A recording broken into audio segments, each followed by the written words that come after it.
Marlène et Jean-Claude sommes très heureux de te présenter une émission très spéciale afin de comprendre les faits d'actualité. Merci pour ta fidélité. Merci de porter une oreille attentive à tout ce que nous ferons à l'occasion de cette édition très spéciale. Le titre c'est Le Retour. Nous avons une seule référence, elle se trouve dans le livre de Matthieu chapitre 24, les versets 29 à 41. Matthieu 24, les versets 29 à 41. Tu as trouvé la page? Bien. Recherchons le Saint-Esprit. Cet esprit, plus que jamais, nous avons besoin de ta présence.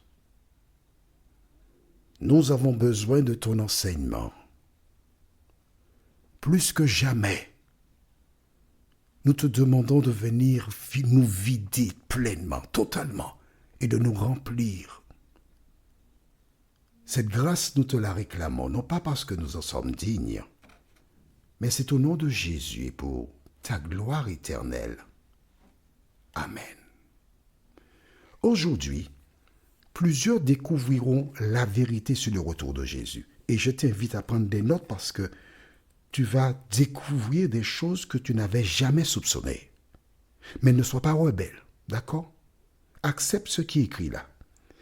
Jésus a donné plusieurs signes. Et ensuite, il commence en disant, verset 29, « Aussitôt après ces jours de détresse ». Tu comprends mieux pourquoi cette série s'intitule « Le temps de détresse ». Il y aura un temps de détresse avant le retour de Jésus, puisqu'il dit « Aussitôt après ces jours de détresse ». Le soleil s'obscurcira, la lune ne donnera plus sa lumière. Les étoiles tomberont du ciel et les puissances célestes seront ébranlées. Alors le signe du Fils de l'homme paraîtra dans le ciel. Tous les peuples de la terre se lamenteront et ils verront le Fils de l'homme venir sur les nuées du ciel avec beaucoup de puissance et de gloire. On s'arrête ici. Jésus dit, quand il reviendra, toutes les tribus de la terre se lamenteront et ils verront le Fils de l'homme venir sur les nuées. Donc ce sera quelque chose de visible. Certaines personnes ont par le passé déclaré que Jésus est déjà venu et que seuls ceux qui avaient des yeux spirituels l'ont vu. Mensonge. Toutes les tribus de la terre se lamenteront. Ça veut dire quoi? Des personnes vont pleurer. Mais ce ne sont pas des chrétiens. Ce ne sont pas les sauvés. Ce sont les perdus. Est-ce que c'est clair pour toi? Marque cela. Autour de Jésus, les perdus se lamenteront. Plusieurs personnes qui écoutaient les audios sur quelle est la réponse, point d'interrogation, le chiffre 2, où Jean-Claude expliquait, seront en train de pleurer parce qu'elles ont raté l'occasion d'accepter Jésus. Marque ça aussi. Hein? Bon, si c'est ton cas, c'est pas ton cas. Tu écris, grâce aux études que j'ai faites de la Bible, j'ai accepté Jésus, je marche selon la parole et moi, je ne vais pas me lamenter. Maintenant, écoute très bien et lis en même temps que moi. C'est pourquoi que je veux que tu lises. Beaucoup de personnes racontent qu'il y a un enlèvement secret. On a même fait des films sur ce thème-là, expliquant que avant le retour de Jésus, les personnes qui sont en norme selon la parole de Dieu seront enlevées et vont disparaître. Lisons la suite. Verset 31.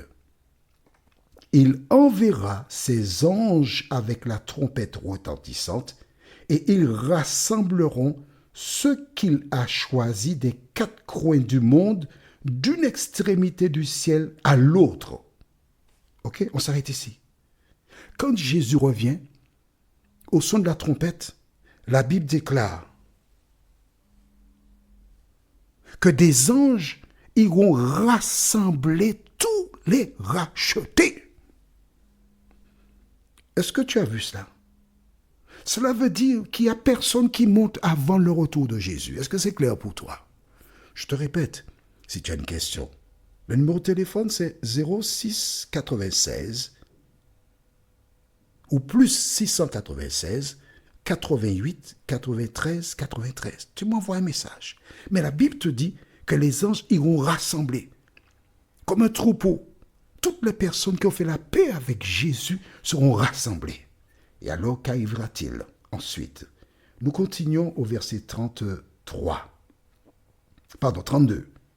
Tirez instruction de la parabole du figuier. Dès que ses branches deviennent tendres et que les feuilles poussent, vous savez que l'été est proche. De même, quand vous verrez toutes ces choses, sachez que le Fils de l'homme est proche, qu'il est à la porte. Je vous le dis en vérité, cette génération ne passera pas avant que tout cela n'arrive. Le ciel et la terre disparaîtront, mais mes paroles ne disparaîtront pas. Que dit-il? La génération, en principe, une génération, c'est 100 ans, d'accord? La génération qui verra ces signes-là verra Jésus revenir. Donc cela ne s'applique pas aux personnes du temps de Jésus. Cela s'applique au temps de la fin, véritablement. Nous continuons en allant au verset 36. Quant au jour et à l'heure, personne ne les connaît, pas même les anges du ciel, ni même le Fils. Mon Père seul les connaît. Qu'est-ce que ça veut dire? Aujourd'hui, si quelqu'un vient te dire Jésus revient en 2025, lève-toi discrètement et pars sur la pointe des pieds. N'écoute pas le reste. N'écoute surtout pas le reste. Parce que ce sera des mensonges. La Bible déclare personne ne connaît ni le jour ni l'heure. Et c'est normal. Écoute, on va réfléchir un instant. Imagine, et attention, ceux qui dorment, mettez-vous debout sur la chaise, d'accord? Et puis prenez 2 bois d'allumettes pour ouvrir bien vos yeux. Imagine que Jésus déclare qu'il revient je dis bien imagine. Imagine, je répète encore, imaginez. C'est-à-dire que c'est pas quelque chose de vrai, mais on imagine qu'il dise qu'il revienne le 30 décembre 2025 à minuit. Mes amis, aïe, aïe, aïe, on organise des soirées dansantes et parties. La partie s'achève à minuit moins 10 minutes. Et tout le monde s'amuse une dernière fois. On organise un grand carnaval qui s'achève à minuit moins 10 minutes.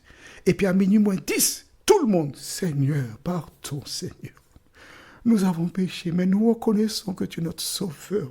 Nous demandons pardon, on ne va pas recommencer encore. On t'aime, on veut vivre éternellement. Hein? Ce serait bien, ce serait facile. Hein? Ouais, tout le monde serait passé. Mais non, c'est pas ainsi. Il ne faut pas que tu sois prêt parce que tu connais le jour et l'heure. C'est comme un garçon qui fréquente une jeune fille et qui voudrait avancer avec elle. Il dit, j'aimerais apprendre à te connaître. Parce qu'il faut apprendre à connaître. Hein? Eh bien, bravo. Pour savoir comment elle vit chez elle.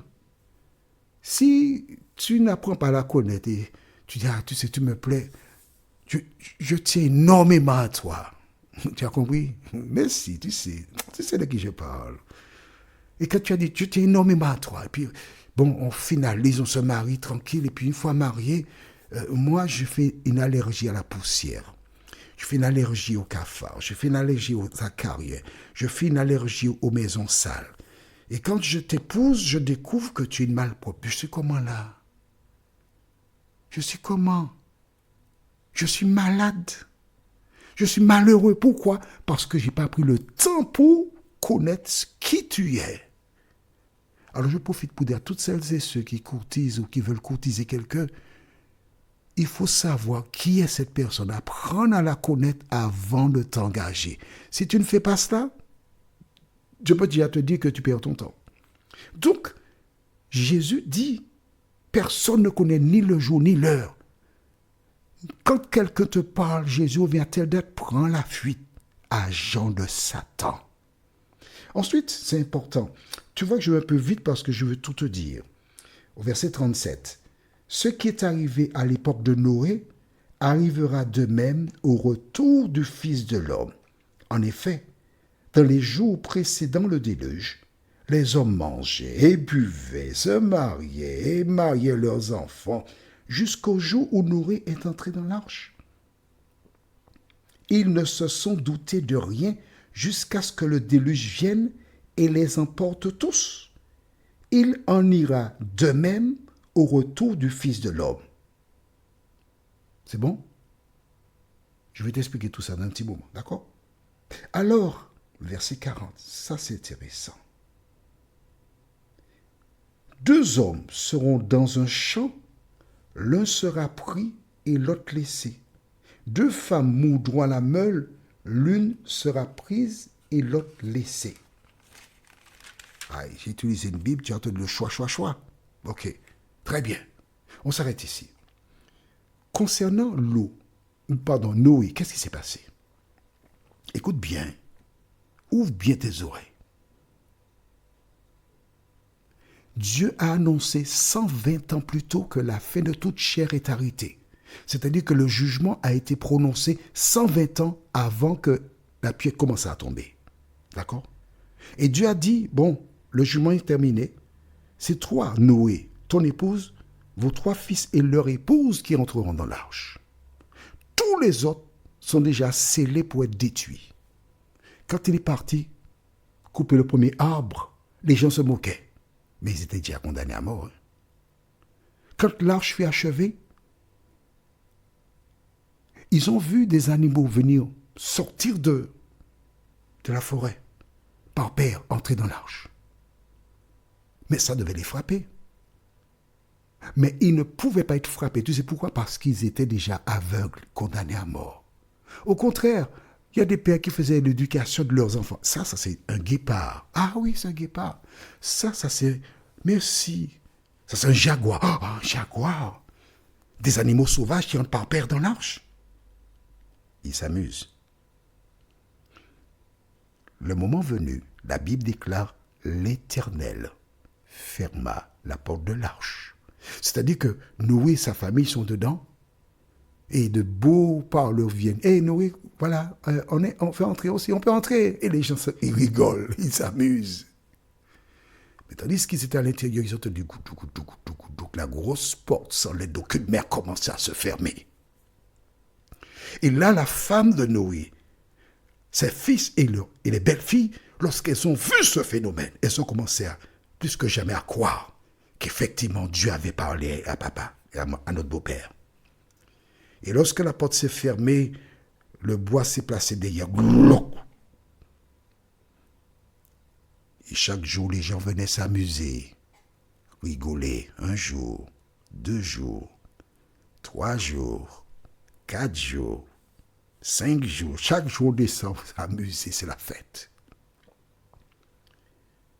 7 jours plus tard, ils ont vu des petits nuages noirs qui ont commencé à monter dans le ciel. Et pour la première fois, ils ont senti des petites gouttes qui tombaient sur eux. À ce moment, les hommes récupéraient rapidement ce qu'ils pouvaient. Des femmes disent, chérie, attends-moi, tu vas me rencontrer en bas, je descends déjà, je prépare la place pour toi. Ils sont descendus courant, criant, Noé, Noé, ouvre la porte. Mais le ciel est déjà noir, totalement. Et la pluie commence à tomber. Des animaux se ruent vers l'arche.